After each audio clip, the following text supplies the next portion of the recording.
Aqueduct of the Three Waters in Lisbon, Portugal, built 1731 to 1748 on the orders of King Yao V, or John V. It includes commemorative arches and was funded by a sales tax. Nobody needs a central bank or income tax. It even survived an earthquake in 1755, one of the worst ones on record. Come join me as we explore the incredible old world sites in the land we call Iberia.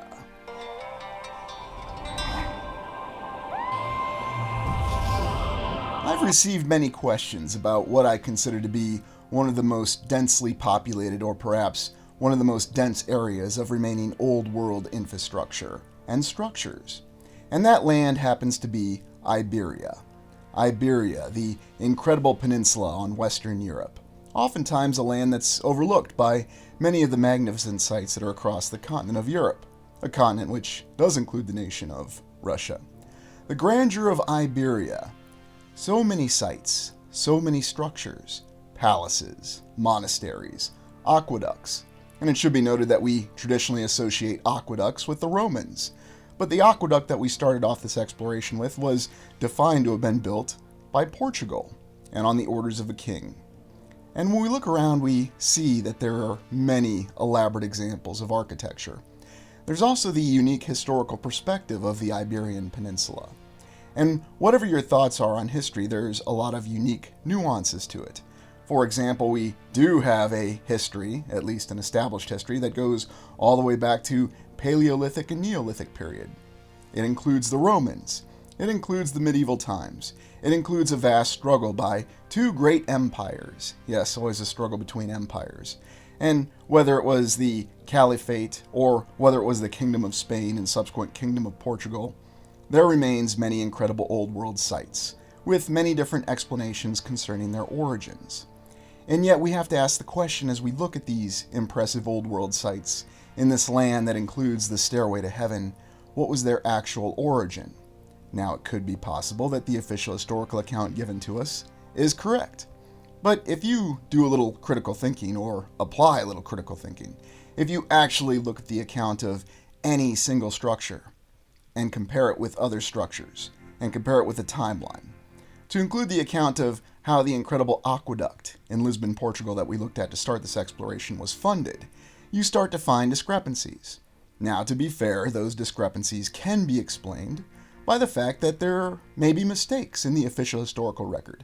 Because we always ask the question, while we have historians who study history, who actually kept the original record? Who was charged with documenting events as they happened? Now, if you've served recently in the United States military, you'll know that there's a form called a DD 1594. It is simply a log, and oftentimes a lower-ranking soldier or Marine or whoever you have on hand is charged with maintaining this log. They write down every event that it happened, and they do so by hand. Subsequently, it is then typed into a computer, unless, of course, you have a higher headquarters. How was the construction of this particular gorgeous structure documented then? Was it done by the chroniclers of the kingdom? Was it done by traveling troubadours? Or was it simply reassessed by history after the fact? And maybe they didn't actually have an explanation, such as we encountered when we explored the great castle of Malbork in Central Europe in what is today Poland. But the many incredible sites that we have in the land that we call Iberia, or the Iberian Peninsula, which officially includes Portugal and Spain as the largest nations, but it also includes many other nations, many other autonomous areas that we oftentimes overlook.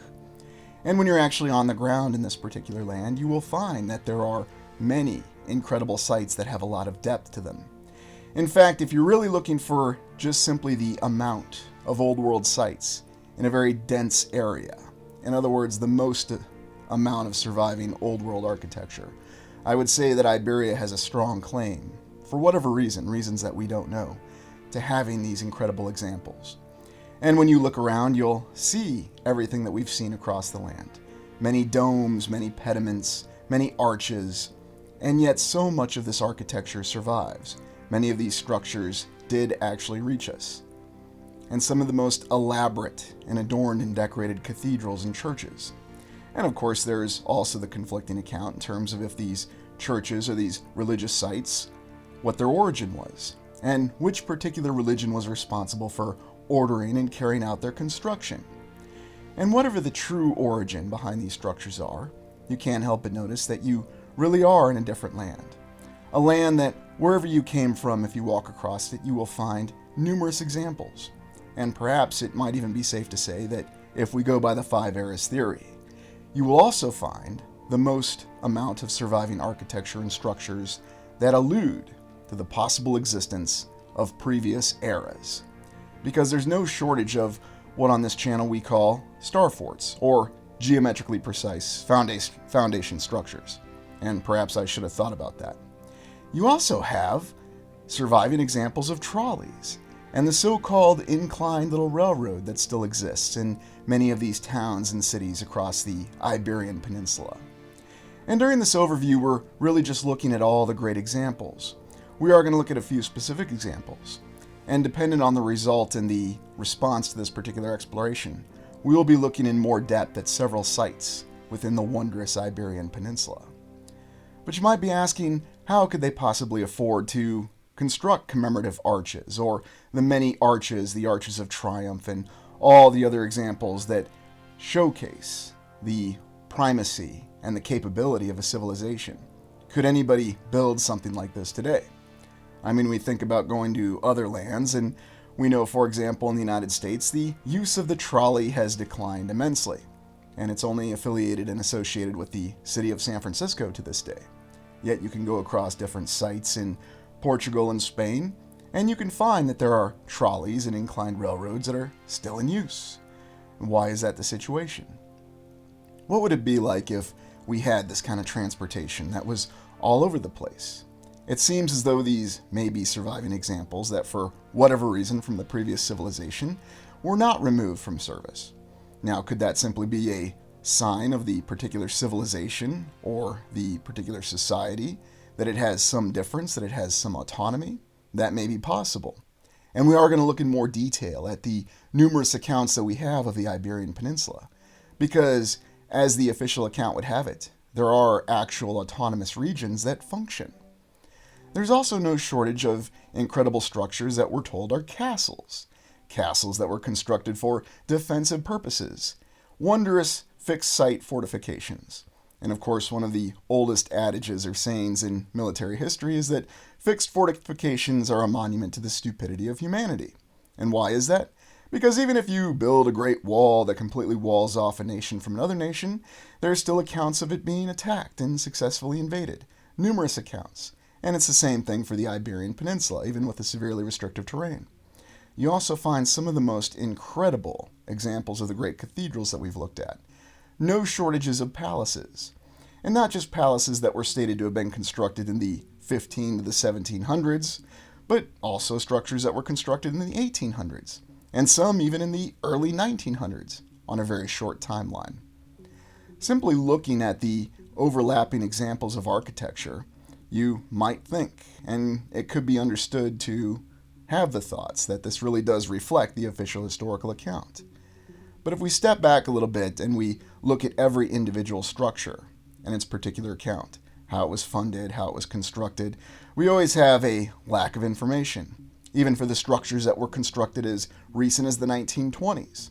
And of course, many people will say, well, it's well documented, and of course anybody could do this if they were so inclined. Of course, the King of Portugal could fund an incredible aqueduct in the 1700s just by raising a sales tax. They didn't need a central bank back then, and they most certainly didn't need income taxes. And the question I would have is, who was actually so well off in Portugal at that time that they could actually provide those kind of income taxes? You do find an overlap of what does appear to be different societies and civilizations, although if you step far enough back, you could really say the same thing for any area in the land. Last time that I was in Portugal and Spain, it was in the early 2000s, and I recall even then, when I had a different set of eyes and perhaps a very different perspective, being taken aback by just how much incredible, what I thought at the time, was historical architecture. And I suppose whatever our perspective is and whatever your perspective is, it really is historical architecture. And it is impressive that it survives to this day. Towers and domes and masonry construction. And many people simply hand-wave this away by saying it was merely the result of artisans and craftsmen who were all over the place, who could very easily construct these wonderful structures. and that may be so. But how is it at a time when we're informed that the regular population did not have the same opportunities for education? It didn't have the same capability to really express itself. That there were esoteric arts of craftsmanship that explains the construction of these structures. And yet, we still never have an explanation for how the logistical feats were pulled off. And it doesn't matter whether you think it was the Moors, or you think it was the Spanish, or the Portuguese, or whoever. And by the way, there's even an account that Germans at one point in time were the main population group in the Iberian Peninsula. Yes, so really every single population group seems to have been here. And you could attribute some alternative history of some account of how they managed to construct these structures. The reality is we just don't know. We don't know who actually built these incredible structures. We do have examples of every sort of architectural styling. And by all means, I invite you in the comments to let me know who or what you think was responsible for these structures. And just label the timestamp where you see them. And what's the background behind them? We oftentimes think of the Gaudi architecture, and what a very fitting name for it. Some of the most elaborate and beautiful architecture. There's also other anomalies within the Iberian Peninsula, beyond the structures.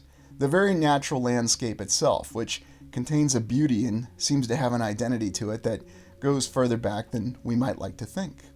How old is this area, and is there any particular significance to this landmark? Is it natural, or is it possible it has an artificial feature to it? You also have the way that the islands and the very landscape and the beaches are lined up. Again, asking the same questions. Are they natural or are they artificial? It's such a small area, and yet it's so densely packed with so many different examples of incredible old world architecture and beautiful land. And so, perhaps, regardless of what your particular perspective is, I could certainly recommend the Iberian Peninsula as a place you should visit. And whatever your perspective on the origin of these structures really is, you could certainly enjoy it for all of its impressive beauty. And I certainly invite you to interact with these structures as you can, because many of these structures you can interact with. There's also numerous examples of surviving old world architecture that's in every city, every small town, every village. And oftentimes it's located in remote areas that you might ask that question, how did they do this logistically? Because, as I'm fond of saying, that's never an answer we tend to get, whether we're examining structures in the United States, in Russia, in Europe, and South America. And it was the exploration of South America that caused me to want to go back and take a closer look at the Iberian Peninsula. And I realized we really hadn't done many explorations that were centered on Iberia yet. And I thought this was the opportunity to really introduce it. One of the striking things, though, is if you fly over the land, or if you operate a device, which allows you to see these particular sites, you'll notice that a lot of them are constructed on hills and in the mountains and in very remote areas. Now take yourself back to the time as we understand it from the mainstream official historical account. How exactly would one go about walking up these great hills and these mountains building these structures?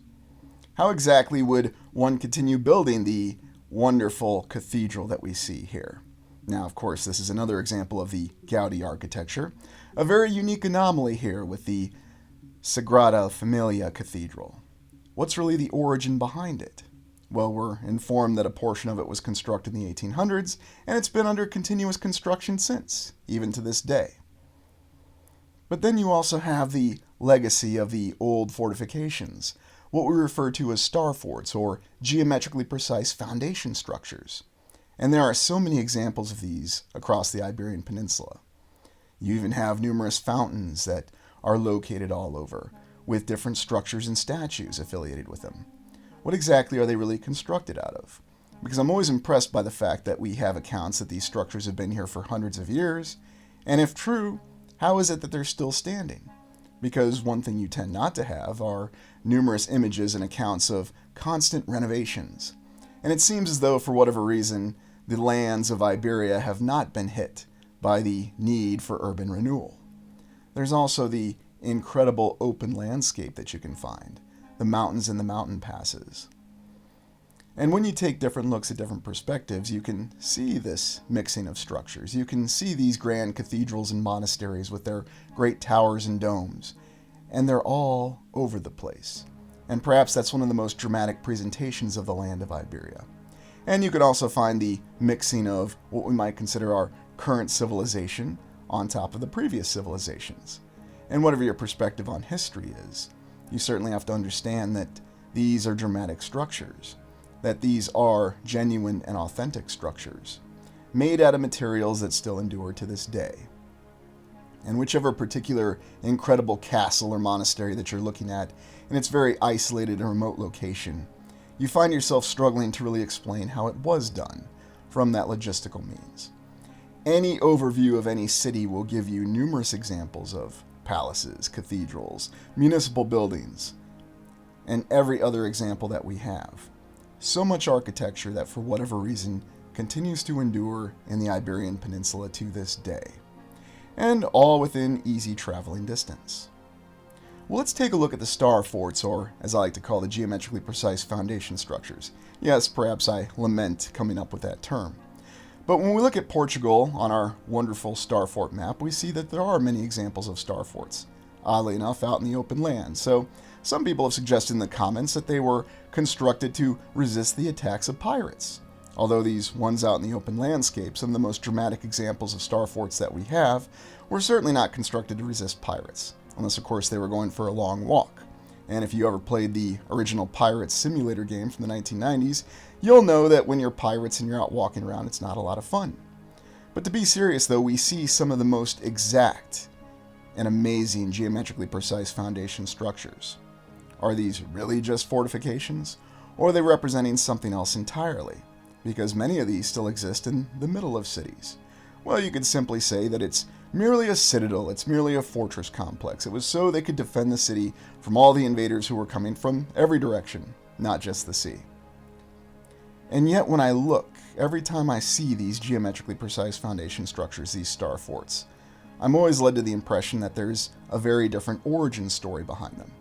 And we could look at some of the ones that are near the ocean or near the sea, and perhaps we can accept that explanation that they were constructed, facing towards the land, to resist the attacks of those from the sea. Or perhaps they represent some sort of technology, some sort of mighty apparatus that was much more complex and much more extensive than we can begin to imagine. And many people simply say, you need to stop using your imagination. It's well documented that it was used for defensive purposes and defensive fortifications. And maybe so. We look at one of the most dramatic examples, Conde de Lippe Fort, founded 1763, and one of the most elaborate and exotic constructions of a star fort that still endures to this day. And if you actually explore this on the ground and from the air, you'll see that there are many examples of geometric precision within this particular structure that defy the ability to explain. Explain easily in terms of how this was actually constructed. How is this amazing structure put together from the start? Because looking at it from different perspectives, you can see that not only does it have the layering behind it, but it also has the geometric precision that indicates that it's not necessarily for defensive purposes from the inside. Now, if star forts were so impenetrable, if they were merely the invention of a French engineer, which somehow this esoteric knowledge again passed across the land, all the architects knew how to do it, there were contractors everywhere, or, as we're informed, they could simply find serfs or peasants or free people who were experts in architectural construction at that time. Whatever the explanation may be, and it varies depending on what land you're in, how was it that they were able to construct these elaborate and complex structures? And the question that I'll pose to you as we look at this most elaborate and most complex of star forts: could anyone, anywhere, construct something like this today? And if you really believe that they could, what are the means that it could be done? Would we simply mine these particular structures, mine the materials, and then haul them to where they needed to be? And when you look at certain perspectives, we, oddly enough, have continuous structures. In other words, there oftentimes does not seem to be the sign of smaller blocks. Now, it's not to say that they aren't there, but from any perspective, it does give the impression that there is a more advanced construction knowledge than might initially meet the eye. There might be something that we've lost over time, and there might have been something that we're not aware of that also exists within these structures. Perhaps a completely different application of technology that eludes us. Because when you look at this one structure, and we're only looking at one right now, you have the indication that there are many different functions of technology that could possibly be beyond our ability to comprehend. Could it include the ability to actually bring power out of the natural land, or even the air? Could it also include other means of how the actual blocks were put together? Officially, we're informed that these were all Masonic constructions, or in other words, they were stone masonry. And yet that word oftentimes has a lot of play with it. But what's it really mean? Well, in simple terms, they mined the stones from some quarry, hauled them to this remote location, and then reassembled them in this very elaborate and geometrical pattern, because it was an impenetrable defensive position. Now, of course, any land army could very easily bypass this, because there aren't other star forts that are in what's called mutually supporting distance. Now, of course, someone would say you couldn't simply bypass it, because then your lines of logistics would be exposed. But in military doctrine, it's called a turning movement. A turning movement is when you bypass a fixed fortification, and you're attempting to force or compel the defending force to leave the fixed fortification, which is where the statement comes from, fixed fortifications are a monument to the stupidity of humanity. But I'm under the impression that this is so much more than just a fixed fortification, that it was originally built with much greater intentions in mind. Could it have been simply one small piece of a much greater apparatus of technology that encompassed more of the land than we could begin to imagine? Think of all these star forts that we have, and I'll attach a link for the star fort map in the video description, and you can do your own analysis to see all the different surviving and documented star forts. And keep in mind that that list in that map is not all inclusive. There's always more that we're finding every day. We also have the old and original maps of the cities across the land that show that they seem to have been constructed on a star fort. Now, is this definitive evidence? No. But is this yet another clue that there's something much more than meets the eye behind these structures? It certainly is. Now, if you want to accept these clues as the possibility that there's something more elaborate going on, you can, or you can simply maintain your perspective with the official historical account. It's up to you. And then we have the monasteries, or as I like to call them, RPC. Yes, I'm inventing another term. RPC, Reset Preservation Center. And that's what I suspect or theorize that a lot of these monasteries really are. Reset preservation centers, because how else do you explain their very remote location? Now, we're informed that the monasteries were constructed in remote locations, so the individuals that attended monasteries, the monks and the other staff or whoever, they could actually isolate themselves from society to live the ascetic, yes, so much wordplay there, lifestyle. How difficult would it have been, with our understanding of the historical account, to construct this particular monastery that we look at, isolated in the mountains? Are we to believe that a handful of monks managed to pull this off themselves? And, of course, we're informed in the official historical account that priests and bishops were also expert architects in their spare time. That, yes, these monks really could pull off these logistical impossibilities. We look at Batala Monastery in Portugal, a UNESCO site, of course, built 1386 to 1517, or thereabouts, because once again it's another hand wave time, because how exactly do we know specifically? And you'll find one of the most elaborate and detailed and exotic sites here in what's supposed to be a monastery. An incredible cathedral or a basilica or all the other names that we have for religious structures. And this particular one being one of the most dramatic and one of the most incredible. It should also be noted that this contains several portals that we'll take a look at in a moment. Yes, they call the entryways portals. You'll also see the examples of the more elaborate, what is traditionally referred to as Gothic architecture. And oftentimes I find the names for architecture to simply be placeholders. Is it possible that what we're looking at is the remains of technology? Another technology that again had the ability for power generation. And again, we have older drawings, older renderings, older paintings, or whatever you want to call them, images that indicate that this incredible monastery has been with us for quite a period of time. I also find the entire account of a structure being constructed over decades or hundreds of years somewhat problematic. Because when you look closer at this incredible monastery in Portugal, you'll see some of the most detailed decorations that you could ever begin to imagine on this incredible portal door. Someone once told me in the comments the reason they had large portal doors was so they could move armies through these doors for presentations and parades and to actually defend these structures. But officially, this was never a military structure. This is merely a monastery built for religious purposes. So why exactly would that necessitate these incredible portal doors with the beautiful arches and the decorations behind them? Why exactly would it warrant the commitment of such resources and such difficulty? And again, I ask the question, could anybody build a structure like this today? And I'm not even just talking about a single city or a nation. Could a group of nations do it if they pooled all their resources, took all the greatest advances of technology, used our incredible artificial intelligence, and had individuals who are very financially well off?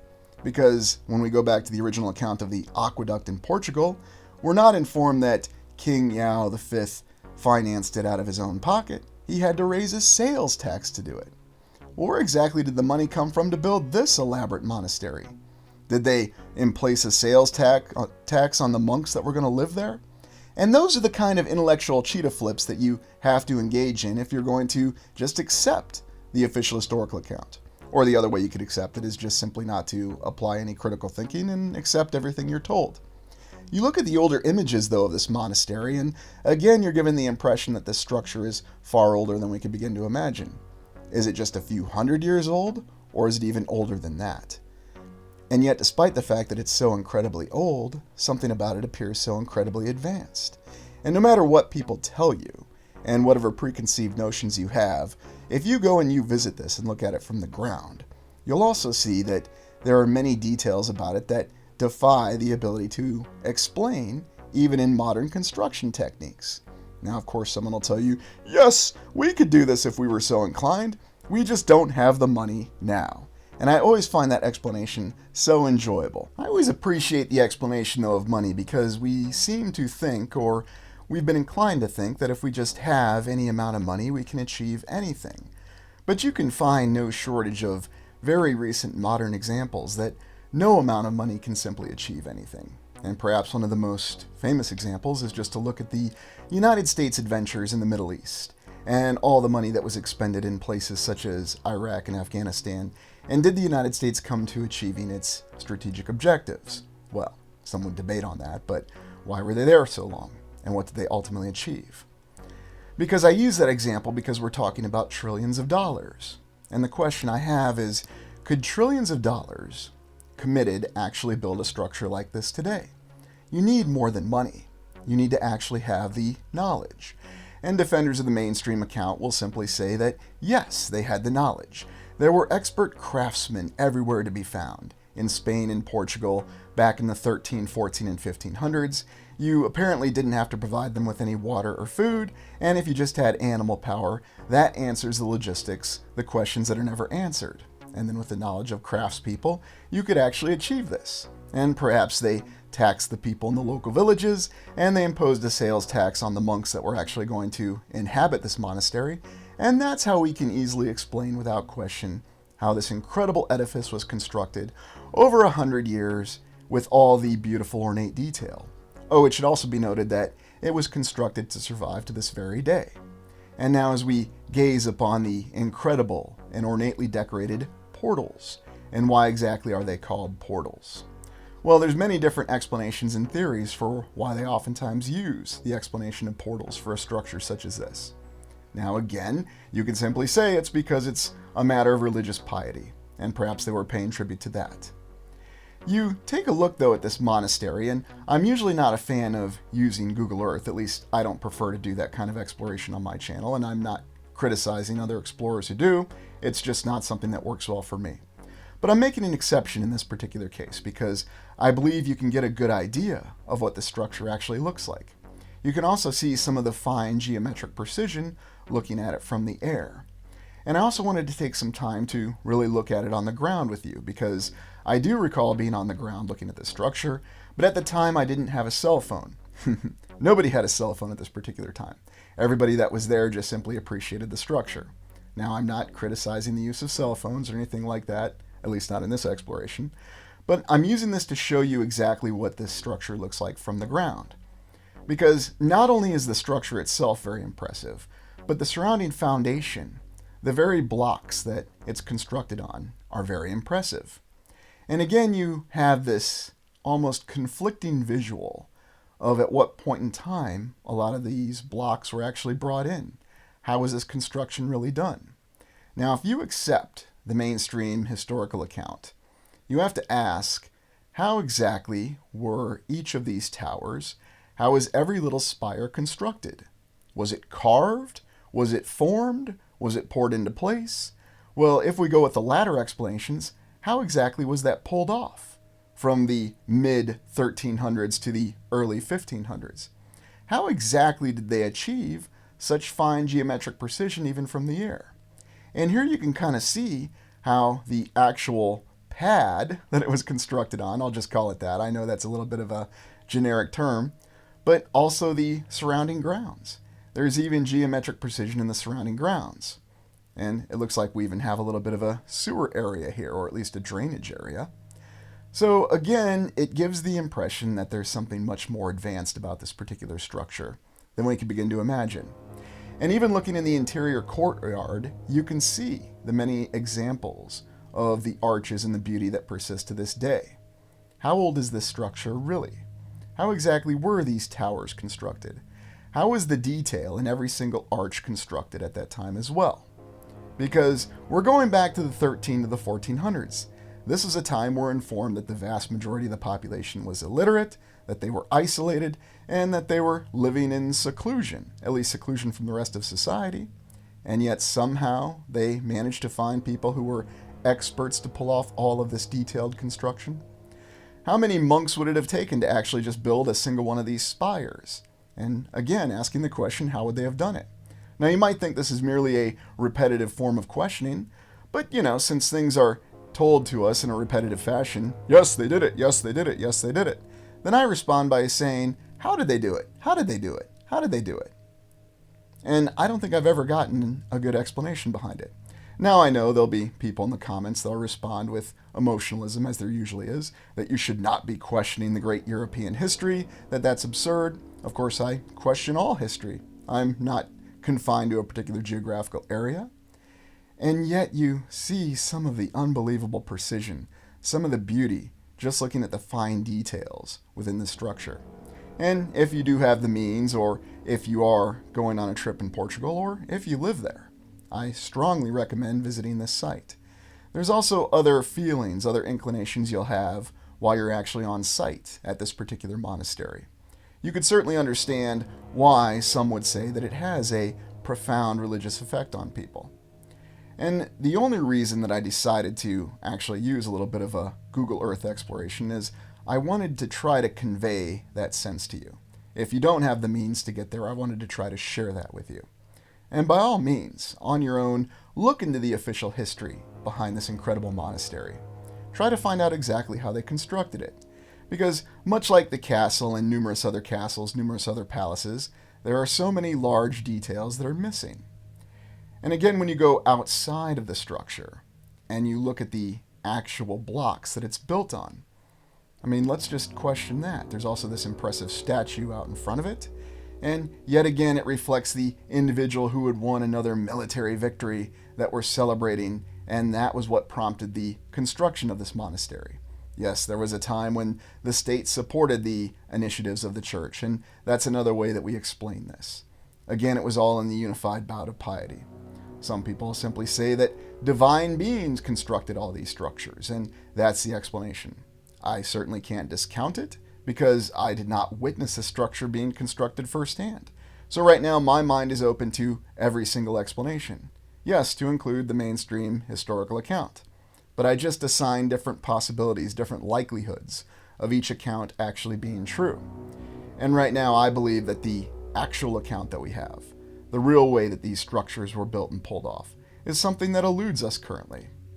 And even looking at the other walkways and the other areas that are around this impressive structure, and again, the other portal door in the tower, are we again to really just simply accept that this was all done in the 13 to the 1500s? Well, you're insulting our ancestors if you suggest that. No, I'm not insulting anybody. I believe that somebody did really build this, but the question is who? And what techniques and what knowledges were lost to us over time? And yes, I say knowledges because you're talking about many different forms of knowledge. You're not just talking about the actual construction techniques, you're also talking about the advanced logistics that went into constructing such a structure like this. How exactly were these blocks moved? Or how exactly were these construction materials moved? And what is really the composition of this structure? Are we really to believe that this was just taken from the rocks as is? Or is there something more advanced in the actual composition of the materials? Is that why there's so many different colors and different forms of what we may think of as discoloration? And yet it should be credited to the fact that this structure still stands, that it still has the structural integrity that oftentimes eludes many of the modern structures that we have to this day. Maybe you want to stand there and tell me that a glass and steel tower is going to stand for 500 years, and maybe you might believe that it will. And who knows, maybe it actually will. I guess we'll find out. But something tells me you're never going to see the examples and the details that you see in this one particular monastery. And keep in mind, we're only looking at one single monastery here. There are many monasteries to be found, many castles, many complexes, many palaces across the Iberian Peninsula. And now we look at the definitive sanctuary of Our Lady of Good Remedy, the Stairway of Heaven, built 1750 to 1900. Now I ask you, compare this to the monastery that we just looked at. Is there really any visual difference between what was constructed in 1750 to 1900 as opposed to what was constructed from 1350 to 1500 or thereabouts, circa as the time frame's given? I oftentimes poke fun at the chronology, and the reason I do that is we think that we have this very confident framework of the years that preceded us. And perhaps we do. But how much of that is simply accomplished by overlapping chronologies? And indeed, if you read what is from the Star Wars Legends series and the original Admiral Thrawn trilogy of books, or Heir to the Empire, you have Luke Skywalker lamenting the fact that every time a new civilization, a new government even, takes power, that it imposes a new chronology, the imperial date, or in the year of the Republic. Is that exactly what's happened with us? Is that what we're really looking at here? Because we know that we have different dating systems. And yet, looking at this sanctuary, as it's called today, we'll see, again, more examples of impressive and stunning architecture. So this was constructed 1750 to 1900, the official historical account says. And again, you'll see some of the most elaborate and incredible forms of architectural beauty. And again, people just simply hand wave it away and say, just because something looks artistically beautiful doesn't mean that it's a sign of an advanced civilization. Perhaps not. And you'll also find a similarly named site in Mexico, the exact same kind of sanctuary. And indeed, you'll find many sites that are reflected across oceans that look exactly the same as the sites in the Iberian Peninsula. And indeed, that's what prompted this exploration. Now, are we to think that the great Spanish and the Portuguese sailors managed to transmit the knowledge with them, and that they managed to convey it to the forced labor that they used on site as part of the encomienda, and that's how they managed to replicate these great structures across South America, Central America, and even what is now the United States? Or is there an entirely different explanation? Looking at this incredible site, this Stairway to Heaven in Portugal, I'm inclined to think that there's a much different explanation than the ones that we've been given. You can even find that not only do you have the architectural beauty here, there's even a more elaborate art that's put on top of these stones. Now, is this more recent? If it is more recent, though, it is reflecting a greater beauty than we tend to see, and it's not a mosaic. And one of the great physical challenges I'll give you if you go to the site in person is walk up and down these stairs. You might recall during the Kansas City exploration, I was lamenting walking up and down all the stairs at Liberty Tower on the hottest day of the year. Well, go to this particular site on the hottest day of year and walk all the way up and down the stairs. And let me assure you, there's a lot of different stairs on this particular site. Numerous obelisks, numerous banisters, all made out of some very advanced construction material. Is it just simply concrete? Well, maybe you can accept that. But you see the very impressive and unique designs. And once again, we also see the same symbols that we see across the land. And what exactly do those symbols actually represent? Well, join us on the live stream. We're going to be taking another look at what these symbols could possibly represent. And again, no shortage of obelisks with stars on top of them. And what exactly do they refer to?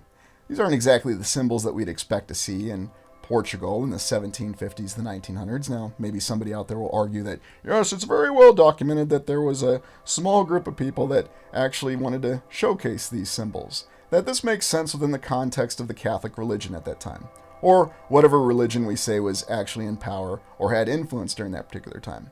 One little interesting point I'll share about all the power and prestige of the Catholic religion, especially in the 1800s, we're informed that during the 1800s the papacy was in decline, and that the Kingdom of Italy was seizing their lands, and indeed completed that process. And it wasn't until the late 1920s that there was even papal lands that were recognized. That's if we take the historical value, or rather we take the historical account at face value. Looking at this obelisk though, look at some of the details that you see in here. And what exactly is this sun figure supposed to represent? Even looking on the structure itself, you'll see that there are fine details.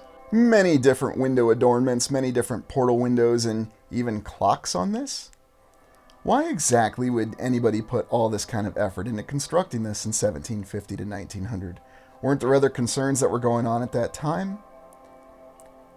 And yet when you actually walk on the structure, you might find some blocks that seem to have been added later. Now, I'm not suggesting that's the case, but even mainstream history confirms that many of these blocks were added later.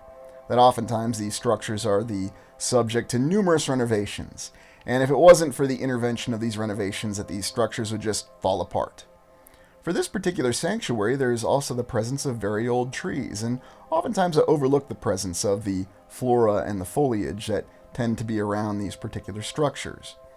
And what's really impressive about this is this might be indicative of the fact that these structures are, again, far older than we could begin to imagine. How old are these trees? And you do have the presence of some very old and impressive trees that are around this particular structure. Now, I don't know. I didn't personally analyze these trees while I was there. In fact, I didn't even think of it at the time while I was there. I merely mention it to you that if you do go and visit, that you think about such things and try to impose your own analysis on it. There's no absolute right or wrong. And a lot of times people will try to convince you that there is an absolute right or wrong. And they'll do so on the most flimsy of evidence possible. There's even people that'll go out of their way to criticize or castigate you for just simply thinking about things. Why is it wrong to think about things? Well, it's wrong to think about things if someone doesn't want you to think about things. You should just accept what you're told. And you certainly have the option to do that. But if you actually approach every single location, wherever you are in the land, with an open mind, and you really think about how it was constructed, you might not know the answers, but you'll certainly find personal enlightenment in the search in and of itself. You'll also truly appreciate the full glory that all these sites really have. And regardless of who is really responsible for their construction, regardless of the actual history or the truth, and we oftentimes like to bandy about that word, I am a purveyor of the truth. I certainly don't ever say that. And I never say that I'm a purveyor of the truth. And you know why I don't? Because I did not personally witness any of these structures being constructed. I do not know. I leave it for you to analyze and assess on your own.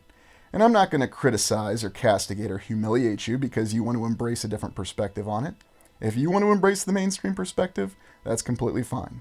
If you believe that having star forts out there on the coastline, and that's what justifies you cosplaying as a pirate, that's completely your discretion.